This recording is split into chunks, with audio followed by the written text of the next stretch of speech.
ವಿಜಯಪುರದಲ್ಲಿ ಬೆಡ್ಡಿಗಾಗಿ ಮತ್ತೆ ಸಮಸ್ಯೆ ಮುಂದುವರೆದಿರುವಂತಹದ್ದು. ಮಹಿಳೆಯರಿಗೆ ಮಕ್ಕಳ ಸಂತಾನಹರಣ ಶಸ್ತ್ರಚಿಕಿತ್ಸೆ ಮಾಡುವಂತಹ ಸಂದರ್ಭದಲ್ಲಿ ನೆಲದ ಮೇಲೆಯೇ ಮಲಗಿಸಿದ್ದಾರೆ ಆಸ್ಪತ್ರೆಯ ಸಿಬ್ಬಂದಿ. ಒಂದೇ ಬೆಡ್ನಲ್ಲಿ 5ಕ್ಕೂ ಹೆಚ್ಚು ಮಹಿಳೆಯರನ್ನು ಮಲಗಿಸಿ ಟ್ರೀಟ್ಮೆಂಟ್ ಅನ್ನು ಕೊಡ್ತಾ ಇದ್ದಾರೆ ಸಿಬ್ಬಂದಿ. ವಿಜಯಪುರ ಜಿಲ್ಲೆಯ ಮುದ್ದೇಬಿಹಾಳ ತಾಲೂಕು ಆಸ್ಪತ್ರೆಯಲ್ಲಿ ನಡೆದಂತಹ ಘಟನೆ ಇದು. ಆಸ್ಪತ್ರೆಯ ಸಿಬ್ಬಂದಿಯ ನಿರ್ಲಕ್ಷ್ಯಕ್ಕೆ ಸಾರ್ವಜನಿಕರು ಹಿಡಿಶಾಪವನ್ನು ಹಾಕ್ತಾ ಇದ್ದಾರೆ. ಆಸ್ಪತ್ರೆಯ ಸಿಬ್ಬಂದಿಯ ವಿರುದ್ಧ ಕ್ರಮ ಆಗಬೇಕು ಅಂತೇಳಿ ಸ್ಥಳೀಯರು ಆಗ್ರಹಿಸ್ತಾ ಇದ್ದಾರೆ. ನೋಡಿ, ಎಂತಹ ಸೆನ್ಸಿಟಿವ್ ಸಂದರ್ಭದಲ್ಲಿ ಮಹಿಳೆಯರನ್ನು ಹೇಗೆ ಮಲಗಿಸಿದ್ದಾರೆ ಅಂಥೇಳಿ. ಸಂತಾನಹರಣ ಚಿಕಿತ್ಸೆಯ ನಂತರ, ಆಪರೇಷನ್ನ ನಂತರ ಮಹಿಳೆಯರನ್ನು ಈ ರೀತಿ ಮಲಗಿಸಲಾಗ್ತಾ ಇದೆ ನೆಲದ ಮೇಲೆ. ಬೆಡ್ಡಿನ ಸಮಸ್ಯೆ ಎಷ್ಟರ ಮಟ್ಟಿಗಿದೆ ಅನ್ನೋದು ಗೊತ್ತಾಗ್ತಾ ಇದೆ.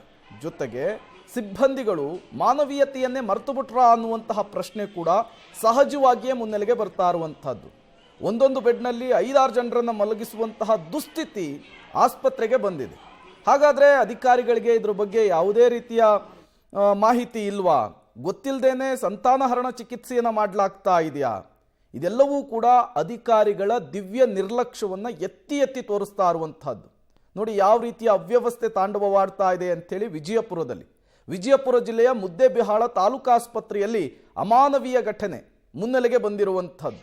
ಟ್ರೀಟ್ಮೆಂಟ್ಗೆ ಅಂತ ಬಂದಂತಹ ಪೇಷಂಟ್ಗಳು ನೆಲದ ಮೇಲೆ ಕೂರುವಂತಹ, ಶಸ್ತ್ರಚಿಕಿತ್ಸೆಗೊಳಗಾದಂತಹ ಮಹಿಳೆಯರು ನೆಲದ ಮೇಲೆ ಮಲಗಿ ಚಿಕಿತ್ಸೆಯನ್ನು ಪಡೆಯುವಂತಹ ದುಸ್ಥಿತಿ, ಘೋರ ಸ್ಥಿತಿ ನಿರ್ಮಾಣವಾಗಿದೆ.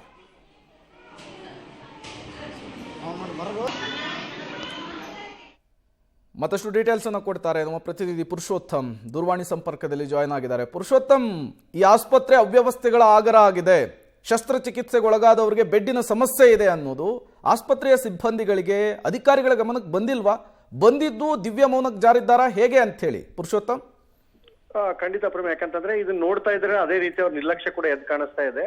ಮೊದಲನೇದಾಗಿ ಏನು ಅಂತಂದ್ರೆ, ಈ ರೀತಿ ಬೆಡ್ ವ್ಯವಸ್ಥೆ ಇಲ್ಲ ಅಂತಂದ್ರೆ ತಿಂಗಳಲ್ಲಿ 2 ಬಾರಿ ಈ ರೀತಿ ಸಂತಾನಹರಣ ಏನು ಚಿಕಿತ್ಸೆ ನಡೀತದೆ, ಇದು ನಡೀತದೆ. ಎಲ್ಲಾ ತಾಲೂಕಾ ಆಸ್ಪತ್ರೆಯಲ್ಲೂ ಕೂಡ ತಿಂಗಳದ 2 ದಿನ ಮಾತ್ರ ನಡೆಯುತ್ತೆ. ಜಿಲ್ಲಾ ಆಸ್ಪತ್ರೆಯಿಂದ ಇದಕ್ಕೆ ಸರ್ಜನ್ ಕೂಡ ಬಂದಿರ್ತಾರೆ.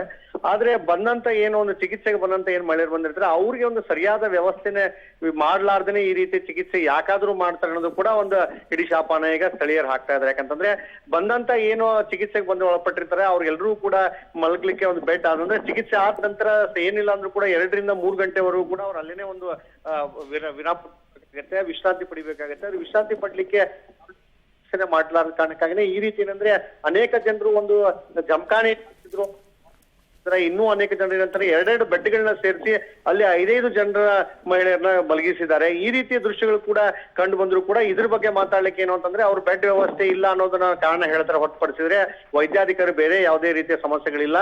ಆದ್ರೆ ಬೆಡ್ಡಿನ ವ್ಯವಸ್ಥೆ ಇಲ್ಲ ಅಂತಾರೆ. ಅದ್ರ ಜೊತೆಗೆ ಬೆಡ್ಡಿನ ವ್ಯವಸ್ಥೆ ಇಲ್ಲ ಅಂದ್ರೆ ಹಾಗೆ ಯಾಕಾದ್ರೂ ಮಾಡಿದ್ರಿ ಅನ್ನೋದು ಏನೊಂದು ವಿರೋಧವನ್ನ ಈಗ ಅನೇಕ ಜನರು ಮಾಡ್ತಾ ಇದ್ದಾರೆ. Prem, okay, thank you Purushottam ತಮ್ಮೆಲ್ಲ ಮಾಹಿತಿಗಾಗಿ. ನಿಮ್ಮ ಹತ್ರ ವ್ಯವಸ್ಥೆ ಸರಿಯಾಗಿಲ್ಲ ಅಂದ್ರೆ ಶಸ್ತ್ರಚಿಕಿತ್ಸೆಗೆ ಯಾಕೆ ಕರಿಬೇಕು ಅನ್ನೋದು ಪ್ರಶ್ನೆ. ಅದರ ಜೊತೆಗೆ ಪ್ರಾಣಿಗಳನ್ನು ಈ ರೀತಿ ಹೀನವಾಗಿ ನಡೆಸ್ಕೊಳ್ಳೋದಿಲ್ಲ. ಶಸ್ತ್ರಚಿಕಿತ್ಸೆ ಮಾಡಿಸಿ ಒಂದು ಕಡೆ ಗುಡ್ಡೆ ಹಾಕೋರಿಗೆ ಕೆಲಸ ಮಾಡ್ತಾ ಇದ್ದಾರೆ ಅಧಿಕಾರಿಗಳು. ಸಹಜವಾಗಿ ಆಕ್ರೋಶ ವ್ಯಕ್ತವಾಗ್ತಾ ಇದೆ. ಇನ್ಮೇಲಾದ್ರೂ ಎಚ್ಚೆತ್ಕೊಳ್ತಾರ ಅನ್ನೋದನ್ನು ಕಾದು ನೋಡಬೇಕಿದೆ.